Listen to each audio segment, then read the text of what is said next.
Anyway, give him my regards, and I think about him a lot. I'm downtown and I drive by the building and I say, I hope Greg's doing okay, but I know he isn't. So Okay, so what was the no? Can, What was the no? surprisingly, you know, Parking. Oh, well, on the surface, he's able to kind of laugh it off. Like today is like, maybe that's why I said Stephen. yes, Feel frustration Yeah. of you got it. seniors. thanks, Steve. I can. Is what I can. does. Yeah, get people in that are going to shine a light and some things that you can embarrass them for the person that put it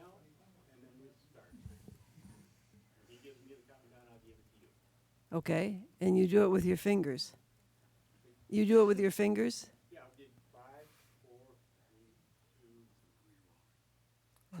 And you point at me, and then I say, Here, wallet. okay. They mentioned that you would also let me know about when we're getting close to the end.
I'm Dr. Wallace Anderson, Professor Emerita, Oakland University, a 41-year resident of Royal Oak, I'm here to moderate conversations with candidates for Royal Oak Mayor and City Commission.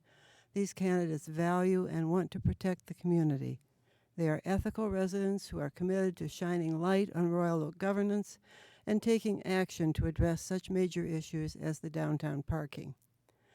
We're going to start with brief self-introductions by Trish Oliver, candidate for mayor, followed by Wade Sutton and Pete Ferenczy, candidates for city commission. Good evening. I'm Trish Oliver, and I'm running for mayor of Royal Oak. I've been a Royal Oak resident for 40 years. I'm a Royal Oak Historical Society board member and newsletter editor for 20 years. I've raised 2 children in Royal Oak, and I'm currently pursuing a master's degree at Harvard University, and I'm a graduate of the University of Michigan. I'm a senior communications consultant for Fortune 500 corporations and nonprofit organizations, and I have had to facilitate consensus among diverse stakeholders. As mayor, I intend to listen carefully to Royal Oak residents and respond quickly to solve their problems. The new master plan should recognize, preserve, and enhance existing neighborhoods as the foundation of a strong community and provide a balanced residential environment. I will work to help seniors age in place, fix the downtown parking, and also work to ensure that multifamily development and redevelopment is compatible with surrounding neighborhood characteristics. Thanks, Trish. Hi, everyone. My name is Wade Sutton, and I'm excited to really get involved with local government. And the reason is this is where it really happens. It's an opportunity to really shape our community, and that's how I got involved. A member of our community had some ideas that made sense to me, and the more we talked about it, I raised my hand and said, yeah, I can get involved and apply some of my background to help build a better Royal Oak, including a master's in business administration and a professional career that has had a couple different paths, one being in financial small business banking, most recently in organizational change management, which I think has a lot of application to the work we'll be doing in the community. Trying to get 60,000 people to get behind some ideas will really come in handy. And in this process, I look forward to working with a bunch of different people, getting smart people in the room, and building on some of the great things that we have in our community. Good stuff. All right. Good evening, everyone. I'm Peter Ferenczy. I'm running for City Commissioner. I've been a Royal Oak resident for the better part of a decade now. I hold a Bachelor of Science in Business with a combined 20-plus years of experience in real estate, financing, insurance, and over the past several years, my primary focus and involvement in industry have been geared towards private equity financing as well as commercial real estate fund management. My aim is to apply my background and experience toward the City of Royal Oak, addressing the city's needs of fiscal responsibility and growth. I will listen carefully to the issues and needs of Royal Oak residents and businesses alike, tackling many of the issues that desperately need to be resolved sooner than later. I look forward to working with Trish Oliver and Wade Sutton, aligning with their views and interests for Royal Oak, protecting, preserving, and enhancing the character of the city's footprint within a fiscally responsible way. Now, as the candidates have gone door to door and otherwise talked with residents, probably downtown parking is the first and strongest complaint they've heard, very widespread. Downtown parking really is a debacle that has enraged young and old, residents and non-residents alike, and they are going to work firmly not only on knowing what the problems are, but on remedial approaches. And we think we'll start with Trish for this. Well, I think everybody in Royal Oak has heard some of the concerns about the downtown parking. My first awareness of it was being on Main Street on a winter night and watching senior citizens struggle with trying to figure out the parking meter. One thing that noted the change was we have a lot of green lights throughout the downtown that we didn't used to have. It used to be that you walked along the downtown streets and you would see charmingly painted parking meters that were personalized for the individuals who had decorated them. And we have noticed a decline in businesses and vacancy rates are up in downtown Royal Oak. Wade, Peter, and I would all like to be part of the solution. We feel really badly about the frustration that the business owners have experienced, and we really feel badly that many residents are reporting that they are not going downtown anymore. They're going to other cities that they can park in more easily. So we want to be part of the solution. What do you guys think? Yeah, and I don't think anybody's running on a campaign that's saying this is a real success. And one of the things that I've come to find out in the process is my understanding that it was done on a no-bid contract. Correct.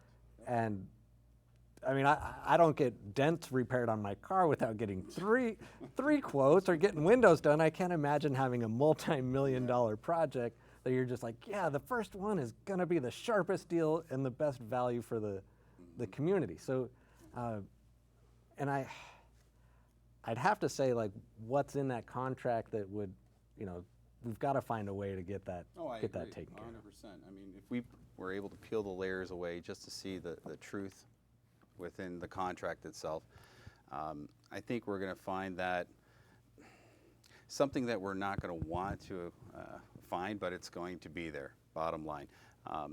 When you're seeing the amount or the level of impact that businesses have been faced with due to the parking meter debacle. Sure, there's parking structures throughout the downtown area, but through the course of the day, you need a quick in and out for whatever that is. People are putting money in the meter, they're paying, but they're still receiving citations. And when the city refers to the parking meters as a revenue stream, but in a way that it's impacting it in a negative light, well, that's a black eye on the city, right? I would look at taking a different approach with the parking meters altogether. Personally, if we got in, I would want to do away with them, period. There's another way of doing this. There's another way of approaching the city in itself with something that's it's viable, it makes sense, it keeps people coming back to the downtown area. I mean, we've lost, like I had mentioned, I don't even know how many businesses. I do know that there's another 12 businesses that are not going to be renewing their leases between next year and the year after, due in part. Peter, saying that you visited some of these Yes, businesses I recently? visited 2 weeks ago. I actually went in, spoke, I introduced myself, spoke with the business owners, and they said, Pete, we're not sure yet. We're going to wait to see what happens, but just based on how things are looking right now, this isn't something that's working. I said, just sit tight. We're going to see what we can come up with. So. Do you feel that it would be easier for newly elected officials to challenge the parking system, or do you think there is something that the incumbents would want to protect about the existing parking system? Or I don't know for certain, but I can speak personally. Like if I've made a mistake, I might not be as excited about shining a flashlight in those areas. So there might be an opportunity for a different perspective to look at some angles that were maybe missed on the first round. So I think there's an element there that would just have a fresh set of eyes on it. Yeah. And I think also that we want to bring that warm, friendly feeling that we associate with Royal Oak back to Royal Oak. Absolutely. I know it's, a lot of people are reporting it's easier to park in Clawson or Berkeley or even Oak Park these days, and we want them to feel that way about Royal Oak. What do you feel about the parking garages? Is that? Parking structures, I mean, they're there. It's not like we can take them down. I mean, they're there. They help in the evening, sure. But at the same time, it's still, it comes back to the parking meters. I mean, the parking structures are okay. You have, what is it, a 1 hour? 2. Is it 2 now? Yeah. Is it 2? So you've got 2 hours of free parking. Might be 3. Is it 3? It might be extended to 3. Yeah. Okay. Well, nonetheless, I mean, the parking structures are there. I mean, they're at full capacity during the day in some cases, but still the parking meters are the issue at hand. We're always still faced with the parking meters. It's a lot of moving pieces from what Right. I've seen. And at the same time, I don't know if it's making much sense, but I personally, I would like to have those parking meters removed completely. The parking structures themselves, I've used them a few times. They work. I mean, the concern with probably the security, because you have cameras on the main floor, but then throughout the rest of it, that raises a little bit of a concern. What are your thoughts on that? Yeah, I think we've covered it pretty well. Yeah. As far as, I typically feel pretty comfortable in the parking garages, but I'm also a young male. Yeah. Or, well, I don't know, young, who am I kidding? Yeah, that ship sailed, buddy. But I'm trying. I got it touched up. Just being representative of a multi-generational community. We just need to make sure there's options for more people. Yeah. One thing I wonder about is I used a parking meter today. I didn't see an option to put coins in, and I wonder if have you noticed? Are there options to use coins? It seems like not everybody has a credit card. Well, I received 2 citations, even though there was plenty of money in the meter, and I haven't used it in a while now. I don't even know if you can use coins. I know that you for sure can use your credit card, which I've used, but again, receiving a citation, even though you had plenty of time and money in the meter, it still doesn't make any sense. I think that due in part is to why many of the residents and advocates of Royal Oak don't come back to the downtown Royal Oak area as much. And again, it's pushing down on businesses. The businesses themselves are closing. I mean, you're rounding 100,000 square feet of retail space that's going vacant in the downtown area. That raises concern. Okay, that's due in part to the parking meters. People will not say it, but it is. I mean, it was already starting pre-COVID, and then you have COVID, and even post-COVID, you're still seeing businesses shutting down in the downtown Royal Oak area. So we want to be part of the solution. Yes, we do. And I think that will bring a fresh perspective. We're going to scrutinize, look for every option, and we want to relieve the frustration and again restore the public's view of Royal Oak as a warm and friendly place to come to. Perfect. Yeah, bring people back to the downtown area. Enough's enough. Yeah. Let's get things going again. You know? Absolutely. Yeah. And very closely aligned with the problems with the parking is all the road work and all of the things going on in the road millage is going to be on the ballot this That's a whole fall. other. That's a whole other animal. So who would like to go first on the I'll go first. roads? Yeah, go ahead. Yeah. Give it a shot. So one of the challenges with a millage that says road millages, and I think 11 out of 10 people would agree the roads in general around Michigan need some love. So as a citizen, I feel like I'm happy. I know this may not be popular, but I'm happy to pay my taxes as long as I know they're being used well. I like having safe streets. I like having streets that work. I like having infrastructure that works. And if it goes to that, I'm more than happy to be part of the community. I know we all have to pitch in. The challenge with that is with a title like a road millage, you have the assumption that there's a general fund that's going into things like roads. And then when there's a millage, you think you're going to get extra money. So if I have 1 unit of general fund going to roads, we do a road millage, I now get 2 units of road millage, so the roads are going to be extra good. The challenge is, and what often happens, is that money that was from the general fund going into the roads then gets sucked back into the general fund, and we still are left with 1 unit of road funds.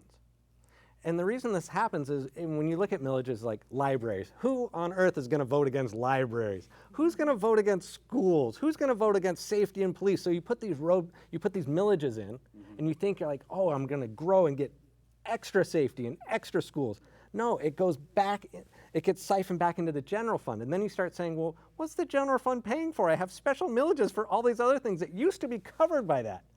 And so I know it's on the ballot, and a lot of people are going to think, hey, I'll raise my hand, I'll do a little extra lifting for the community, but that's not how it ends up being utilized. And I think that's a little shady, or it's not transparent, and that's part of transparency in how the money is being spent. So as far as the millages and some of the elements that are being proposed, I I think there's a lot more that could be done better and used more wisely. Oh, absolutely. I mean, I've looked at some of the drafts, the bump outs and the road narrowing. Okay, I don't know how. Don't get us started on I'm the bump just, outs on Vincetta. People yeah. are very upset about those. They're doing it throughout the city, though. It's not just Vincetta. They're doing it throughout the city. And here's the thing: is that they're not focused in on applying that to the roads and utility. We can repave the roads. The cost of these bump outs and the road narrowing, right? This is in part to help with reduce speeding. Well, I don't know about you guys, but I haven't seen many speeders in Royal Oak much. A lot of residents are concerned about the snow plows in the winter, how they're going to navigate around those bump outs Right, on or Vincetta. emergency response as well in some cases during rush hour traffic with what they're doing on, what was that, Rochester? Yeah. Okay, that's really not going to work out well. We both would agree, all three of us would agree on that one. Beyond that, we could stretch the dollar in a big way. Why not put the police, the Royal Oak police beaters, anytime anybody ever sees that, automatically people slow down if there is the chance for people that are speeding. But, I mean, this is something that I raised at the last city commission meeting. People are catatonic. They're sitting at green lights. Nobody's moving. No one. They just sit there. Or they do 5 miles under the speed limit. It's a slow city. I don't know where the speeding is. But to fall back on the fact that it's going to be done because the speeders, no. I'll disagree with you on that one, hard. But at the same time, back to the point about utility and roads. You can stretch that dollar, address the roads. The roads, yes, they need attention. They need it badly. But they're not applying that. They're applying it to certain aspects of the city. Well, let's talk about how can we pay for maintaining the residential roads without a road millage. Any ideas? Well, for example, last year alone, we had new millages such as the seniors, parks, animal shelters. They were approved, which frees up over $3 million per year in general fund money to spend elsewhere, including for the roads. And what about Michigan gas tax funds or Act 51 funds, which earmarks gas tax money for roads? Royal Oak is forecasted to receive over $7 million in 2023 per the State of Michigan website in those Act 51 monies. In addition, existing general fund tax revenue has increased and is available for roads. One thing that we're really concerned about is that seniors are being taxed out of their homes. Yes. With these little hidden taxes like road millages, library millages, parks millages. As Wade said, everyone wants to be helpful, especially in Royal Oak. Everybody wants to chip in and make a better community. But meanwhile, we do have to be concerned about our seniors who have given us the best years of their life here in Royal Oak, and now it's our turn to take care of them and make sure that we're using our money wisely so that they aren't having to pay those extra hidden costs, especially in administrative and service fees. I know that you're very concerned about fiscal responsibility and transparency. Yeah, and like I said, I'm happy to contribute. I love that about Royal Oak. It's so inclusive, and people want to go the extra mile to help their neighbor out. But it's becoming more of a burden, and I think these millages have just gotten, anytime there's a shortfall, like let's do a millage and package it as something that you're, I can't imagine them saying, we'd like to have an administrative overhead millage and think that that's going to pass. And so they package it as something else. So Trish, I like your idea. Like, let's be transparent. Let's treat it like our own money. Let's spend it really wisely so that we, when and if we ever needed to, the citizens would understand why it was necessary. But otherwise, let's get the general fund really, really clean. I don't know how many millages there are with the city right now. I mean, seriously, the amount of millages, and what's that money going to? There you go. Well, that sounds And like that's- I think we have seniors, parks, and animal shelter. There's more than that, though. We got, I mean, the whole aspect of these millages, and then with how those funds are being allocated. So the services that you would expect from a city are not there. They're just simply not there, especially with the level of taxation. Look, Royal Oak has always been low debt, low taxes. Now we're high debt, high taxes, and the services aren't there, all right? So what's going on? Well, I because know- I'm not seeing it. I The know roads you- are I the know roads you- are crap. Okay, the vacancy rates are going. They're ticking up higher than you can even imagine. Right? We got vacancies between resident or multifamily or even commercial. So that's not helping pay for anything, you know, to offset that burden. So we're left as residents having to shoulder that expense. Okay, thanks. Thank Well- you so much, but we're good, you know? Well, I know your background is financial and that your passion is, Well, it's Development 101, okay? Address, you have your vertical and your horizontal. Start with your horizontal, right? Not your vertical. These guys are going straight to vertical. Let's build over here, let's build over here, let's build over here. It's like, why don't we just pump the brakes here? Just pump the brakes. Everybody's, just stop the party for a second. The reason why I say that is because when you focus in on addressing your horizontal, which is your utility and your roads, get that done first. Don't go and build on something that's needing attention right out of the gates. You still have things to work with. Address the vacancy rates first, right? You're going to go ahead and add more to it before it even starts. I mean, it let just me, does let not me make ask any you sense. this. Yeah, sure. What do you all think about narrowing Woodward from 8 to 6 That would lanes? be an absolute nightmare.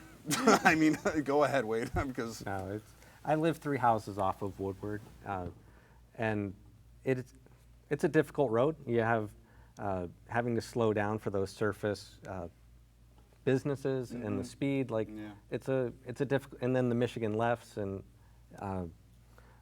But as far as the general makeup of Royal Oak is a bedroom community. A lot of people commute. It's a main thoroughfare. I don't see a lot of reason to purposely constrict that and cause more backup, which then causes more emissions, more time, more dissuading of people being in Royal Oak. So I don't think I would love to consult with people that really specialize this, but on the surface, I don't see increasing density and reducing throughfare, because we just spent a lot of money getting 75 to be more of a throughfare, and now you're saying, well, that we want to widen this and then constrict. You can't have it both ways. Let's keep it flowing. yeah, I mean, it's not lessening the carbon footprint by having a bunch of cars idle sitting there on Woodward if you narrowed the roads. Yeah. Let's just think about There that. Now, for a what minute. about the $100 million road tax? Would that be paying for these new road islands that we're seeing and the lane reductions that are proposed? And do we want to put our tax dollars towards that? If people are reporting, for example, if I'm trying to get on Main Street these days where there has been a road diet or lane reductions, I see people that are having a harder time getting onto Main Street from the neighborhoods. So they'll pull up, they have to look one way, look the other way, and then they have to navigate around that road island. So I know there's a proposal to narrow 11 Mile. Also stated in the master plan is to narrow all the major corridors, Crooks, Coolidge, all the mile roads. So, and another thing that we are concerned about in Royal Oak is being environmentally friendly. What about the impact of idling cars and increased congestion? Yeah, that's exactly to that point. I mean, the carbon footprint does not decrease, it increases by having that type of cars just sitting there idling. Think about There you that go. for a second. But beyond that, I mean, or to add to that, when you have, let's say, for example, a home, and it's choppy on the inside, right? It doesn't have a flow to it, right? You have to get through the den to get to the kitchen. What you're doing is that's considered functional obsolescence. I have never thought that I would actually see it applied to a city, okay? What you're doing is creating functional obsolescence. You're not creating a flow. You're constricting the flow of traffic through any one area of the city by doing that, and it paying a very hefty price on top of that. For the privilege of that. For the privilege of that. It just does not make sense. So I really would love to see the details of everything. With contracts, I'd like to see the breakdown with all these engineers planning what they're planning. I gotta tell you, something's off. It's way off, and if we're gonna do anything about it, it would be now. Because if this starts getting legs underneath it, what it'll morph into, God knows. It's just gonna be costly, it's not gonna be efficient, it's not gonna be effective. It could go sideways bad Yeah. And I And just I don't want to see it happen for the city. Yeah, and I think this is a good time to segue into concerns about the master plan. Okay. And so, Go ahead. just a brief introduction from me. Parking and roads are really subsets of the master plan, which is now being rewritten at the direction of the current commission. Now, master plan as a concept, most residents know very little about, but briefly, the master plan guides future development of a community. This is a quote from some planning document, and forms the basis for zoning decisions. And with that, the city commission has massive power over master plan decisions. So if our candidates are elected, they will have definite ability to affect the master plan. And I think one of the most interesting things I heard when we were planning for this session was Wade's talk about how he learned, Master Plan 101. Well, this was something that was relatively new to myself, and the master plan is an exciting opportunity. This is a 25-year document. It is the bedrock, the foundation that very important things like zoning gets put on top of. So it's a really great opportunity for us to decide who we are as Royal Oak, where we want to go in the future. And the current one is like 300 pages. Like, it really has a lot of detail in it. And one of the things that was so surprising is that citizens don't get to vote on this. So this will be decided during the next cycle of the commissioners and mayor. And there's a lot of reasons for us to really understand it. And in the first draft that I read through, and that's the thing, right now it's in draft. It's been in process for about a year now with some consultants. So the direction is taking form, and I went to some of the charrettes and quite frankly felt very dismissed in the process, where it was, oh, you just, we know what's best and you need to sit down. It's like, all right. And that's part of why I'm so involved here. So with that master plan, it sets up things like densities and the language. And Trish, I think you've got some documents to go into some of the language on the densities and the overlays. You want to break thank that you, down? Wade. And we'll Yeah, what I'd like to start with is we have a visual where what we're seeing in Royal Oak are the impact of multifamily housing that have often been constructed with variances to the zoning and exceptions that make them quite imposing next to a single-family bungalow. So on my visual aid here, we see the Harrison 2 towering over the homes on Batavia Street. And one thing that the current commission is focused on, and of course we would continue to be concerned about affordable housing. When I look at these homes on Batavia Street, I think these are affordable homes. And in fact, I wonder about their historic value, because Royal Oak was founded, or really had a boom, in the 1910s and 1920s when the Ford plant opened on Woodward Avenue and a lot of small worker homes were built. These are wonderful, charming bungalows on Batavia. There were like 70 mature trees were clear-cut behind them. They had this wonderful woods behind them, and they had privacy. And then the next thing they had was a 4-story building called Harrison 2 with floor-to-ceiling windows looking into their backyards. So they lost privacy, they lost sunlight, and they lost a quality of life that they had enjoyed. In the next example, we see Arden Place, which is behind Agree Realty on Woodward, and we see the impact on those homes. And again, this is a highly manicured, beautiful street. What you often see in Royal Oak is that people have lived in their homes for quite a while, and they've had time to really fine-tune their gardens, and you just see the love that they put into their homes. Their home is their palace. And unfortunately, what we see with Agree Realty, you see the little inset box, is the lights are often on all night, shining into the backyards of the neighbors behind them. And just like we want to be good neighbors in Royal Oak, we are hoping that our multifamily neighbors will also be good neighbors. We need transitional zones between single family and the multifamily so that when people visit Royal Oak, they think, here's an intelligent community that is working together. Because what often happens is a value transfer from the single family bungalow to the multifamily apartment. And just, we also see the Elevate in the lower left corner.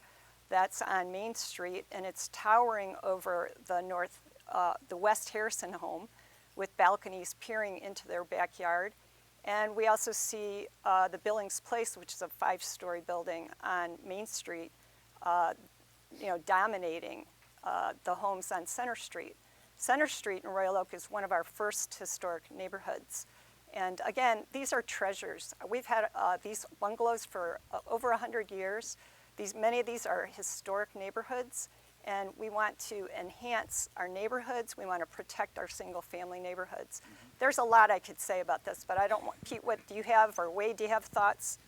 Go ahead, Wade. And then. Yeah. So one of the things that I'm concerned about is the ambiguity that's brought in the master plan. Tricia's got some more information about single-family zoning and some of those overlay districts, but one of the things that I want to explain or to share something that I've learned. One of the things about development is when a contractor, so I went to the city planning meeting a couple weeks ago, and there's a proposal on 11 Mile that's currently zoned for 3 units.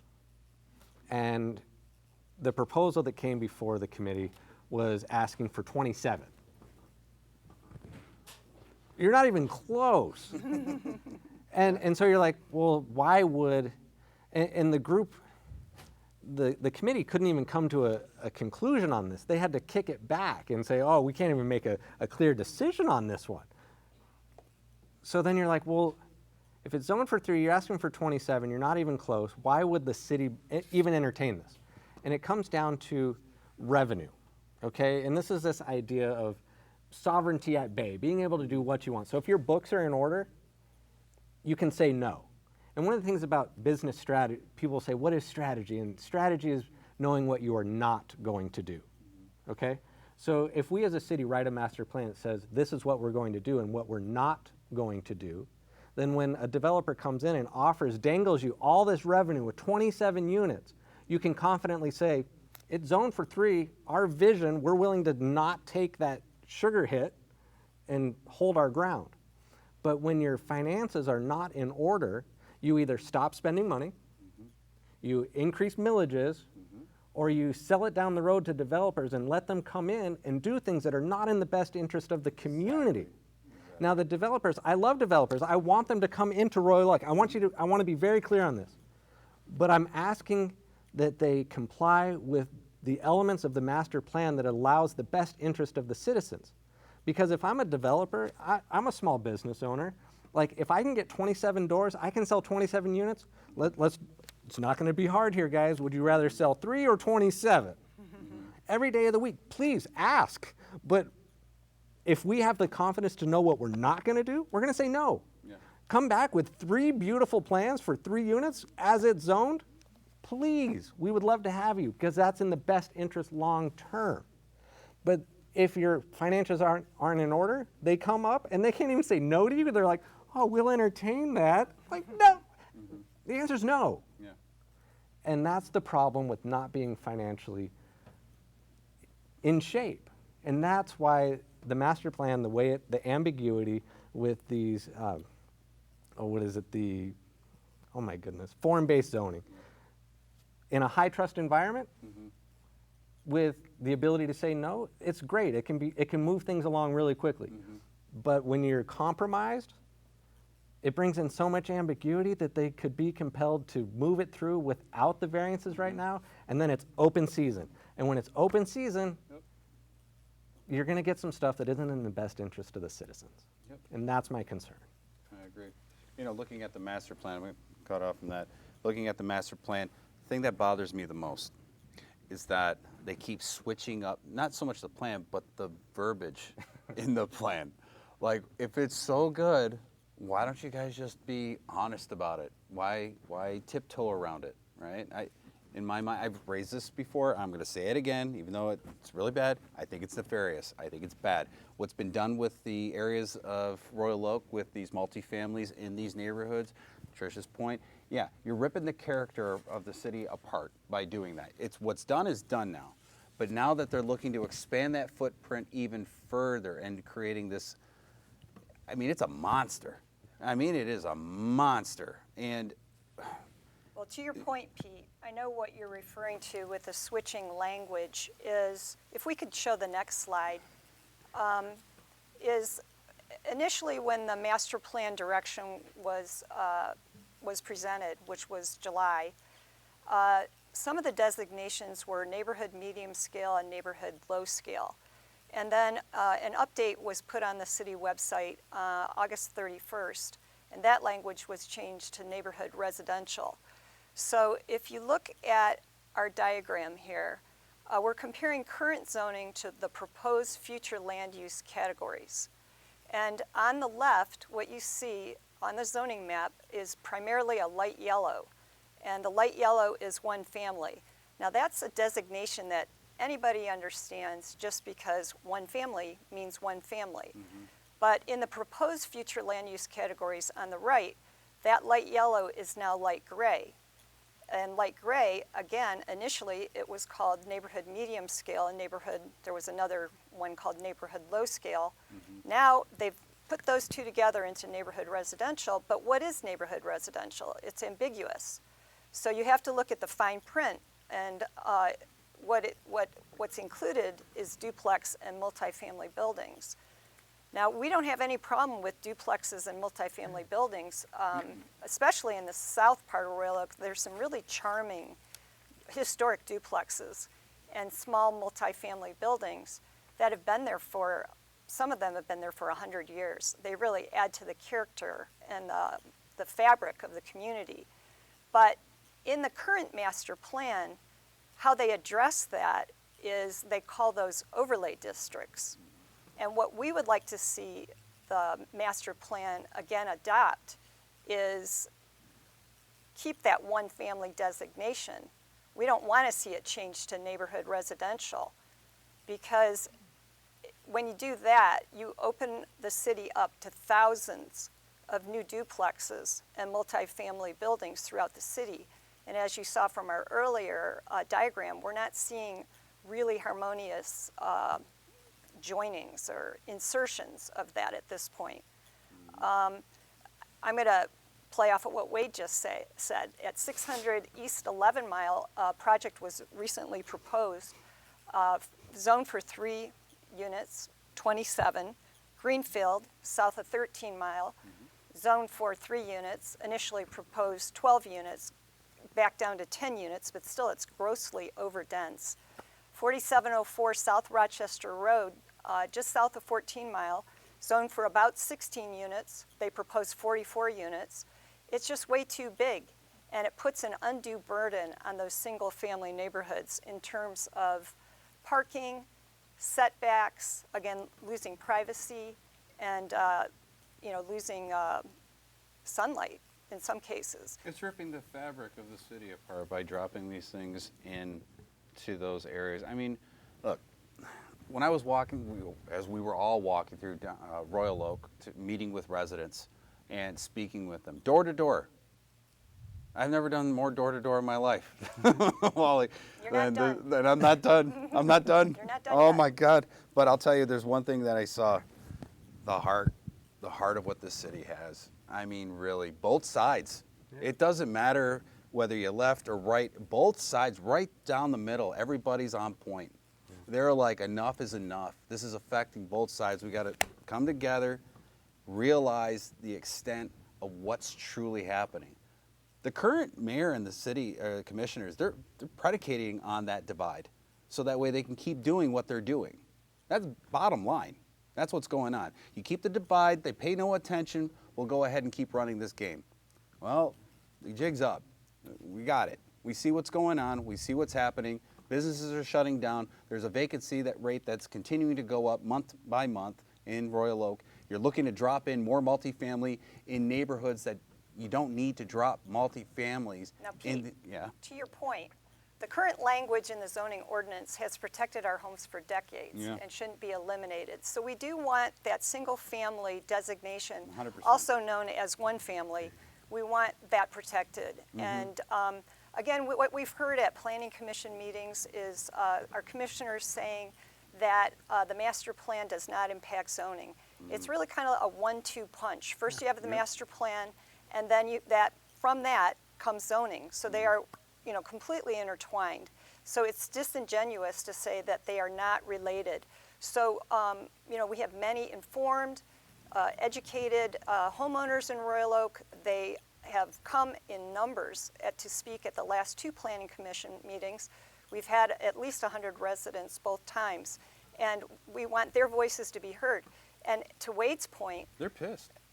we don't get to vote on this. So because of that, we stepped forward to run and sit on the horseshoe so that we can be your representatives, listening to you, and make sure that one family designation stays in the master plan. Yep. The current master plan, Royal Oak, yes, the current master plan Royal Oak has flourished under for 20 years. It's been our boom time in Royal Oak, really. And we want that to continue. There was really a public input process that was very genuine 20 years ago. There were neighborhood meetings. We were put into rooms where we could hear each other. What we're seeing in the current process is a little bit of a divide and conquer, where large groups of people will come together, but we'll be separated out into small tables, so we can't hear each other. When you're in a large room with a lot of your fellow citizens, you'll hear a good idea. You'll be like, oh yeah, I thought that too.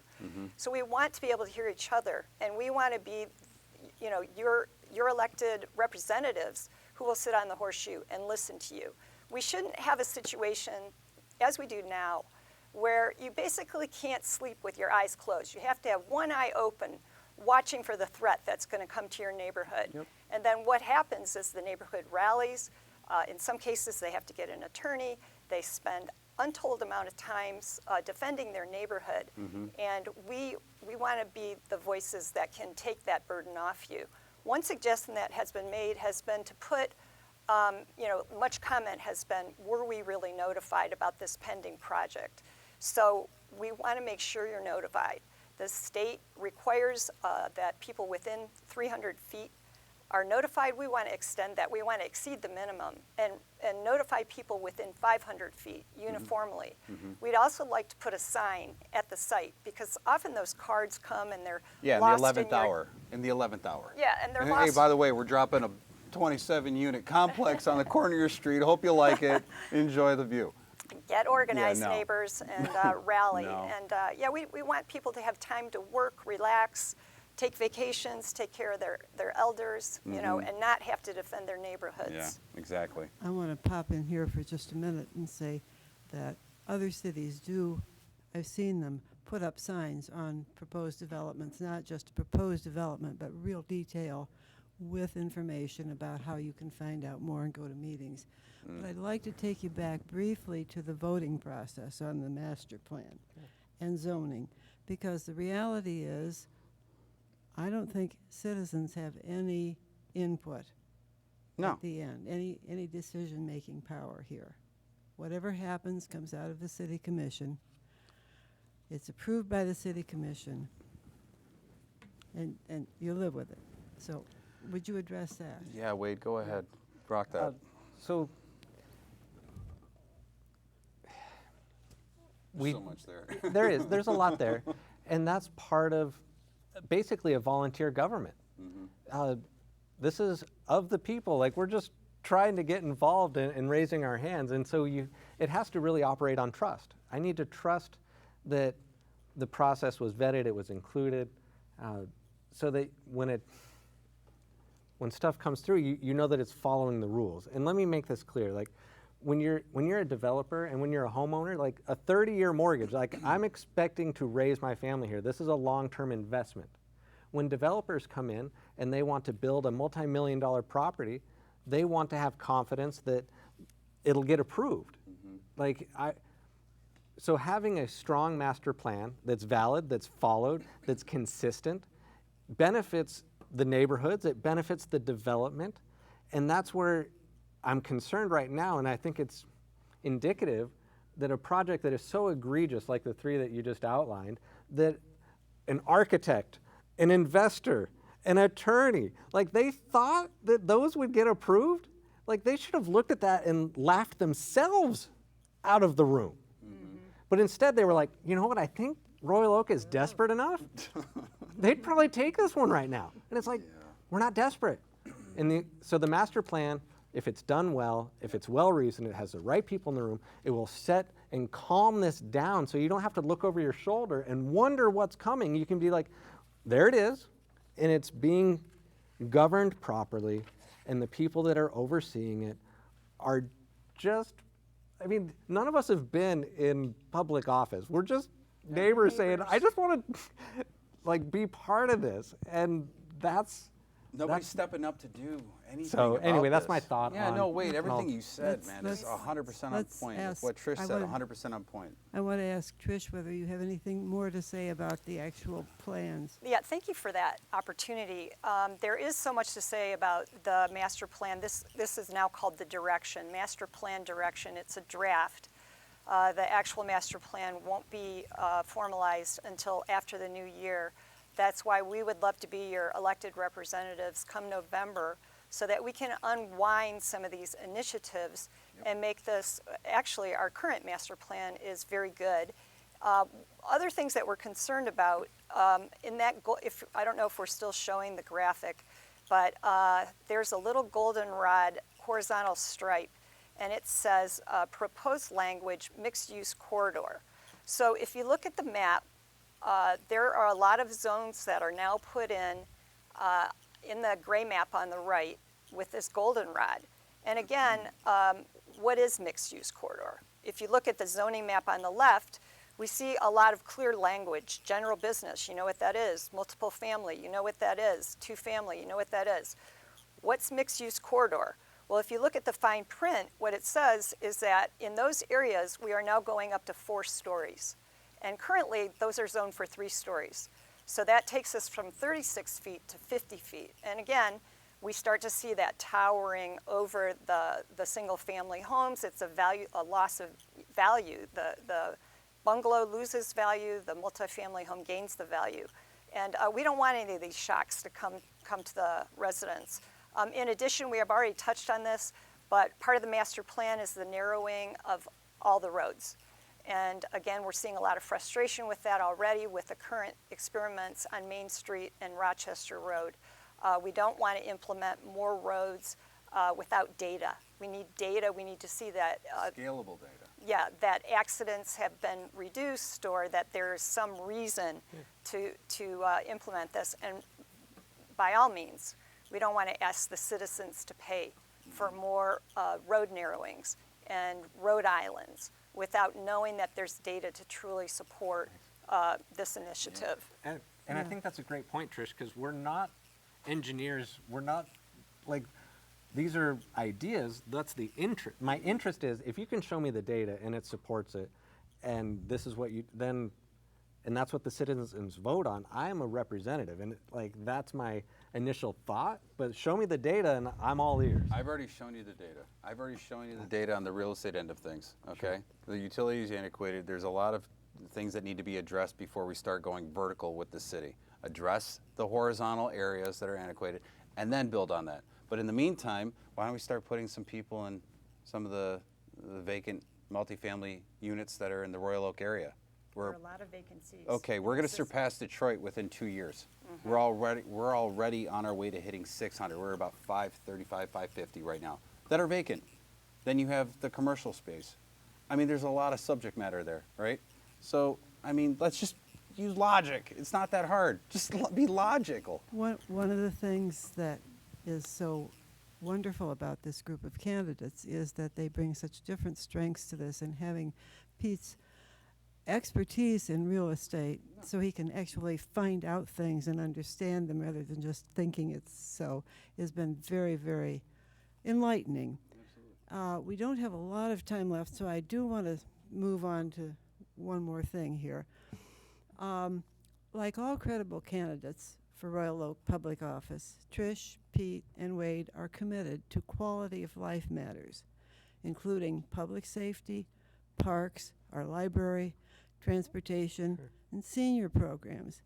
And I want to conclude, or at least want them to address one quality of life topic, because you can't cover all of them, and that is the concept of aging in place that is being brought up a lot.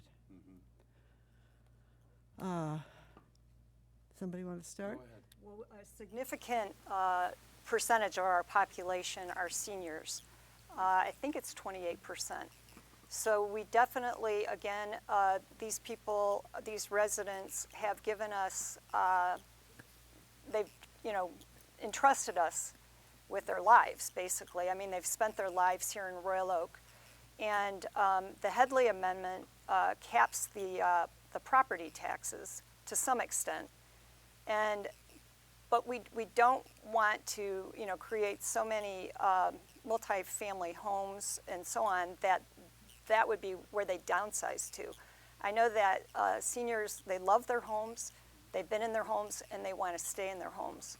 And we want to support that.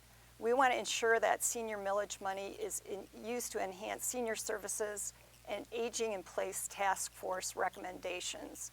So as Wade alluded to earlier, sometimes there can be a little bit of a shell game with the millages. Like our generous taxpayers, they want to support certain initiatives. They want a vibrant community, so they vote in millages. But we want to ensure that those dollars that are voted in to support the seniors are spent with the seniors. I know, Pete, I believe you had an example about the furniture spent. Yeah. The expenditure. $1 million in the senior millage. They gave them $50,000 worth of furniture and said that's enough for you guys. All right? You just sit back and that's about it. I mean, realistically, there's a lot more that can be done. Okay? These folks, they're the foundations of the city. They're the ones who maintained after all these years. And then for something like this just to come in and just clip them sideways and not take care of those that were the actual physical bedrock of the city. I mean, come on, have a heart. What about you, Think Wade? about it. Yeah. I think there's two parts that I feel are most important. One is property values, and we've had a nice increase in property values. And for a lot of retired, well, anybody, that equity gives them, whether they choose to do a reverse mortgage or sell it and have a nest egg to do something else with, or choose to stay in their home, but that property values are very important. And so that would include having a strong master plan, having good governance that allows them to have some confidence that their property values will be secure as far as policies go, that we write and support good policies. The second one is the onerous taxes. Doing our best to be really wise stewards, being as transparent and making judgments. You can't make everybody happy, but the guiding light is that you're doing it as you would your own money and not putting undue stress on people that are oftentimes on a fixed income, whether that's Social Security or retirement funds. But when you're in the prime of your career and you're earning, you can absorb a couple extra $100. You can absorb that, but it becomes more poignant when that inflow doesn't come in a year-end bonus anymore. It doesn't come in being able to do overtime.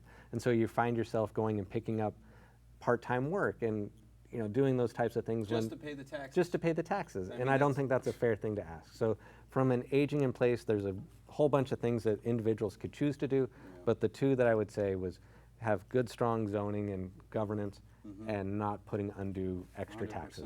100%. I know that we're coming to a close. I do want to I'm thank having so much fun. Thank you so much for this. I do want to thank everybody that's taken the time to talk with us when we come to your door. We've learned a lot. It's really been a pleasure to walk Absolutely, yeah. the streets of Royal Oak. Newfound love. It really is. It's incredible. Often, I think we kind of go from our house to the grocery store or our house to the library. It's not like we're wandering around the neighborhoods. And this has been a great opportunity to get to know Royal Oak and hear firsthand what the concerns of the neighbors are. We know that up north, between 14 and 13 mile west of Woodward, east of Woodward, they have a lot of noise, traffic noise concerns. They have a lot of traffic cut-through concerns. We've walked the shady streets of Woodward side and heard their concerns. We've seen Northwood. We've been down by Campbell and 696. We love the Mark Twain community up in the northeast corner. On their large lots, they are amazing. We are very sorry they lost the Mark Twain Woods, and we have fought with them to push off the proposed high density at South Rochester Road, which would further burden their community. We know we have a big job ahead of us. Big one. But we are stepping forward as public servants. Yeah. We are not career politicians, obviously. Just regular Royal Oakers standing in front of this, whatever this is jargonaut. Trying to live the American dream, which is to participate in our democratic republic. Yeah. And we want to thank all the people that have helped us. We certainly have not done this alone.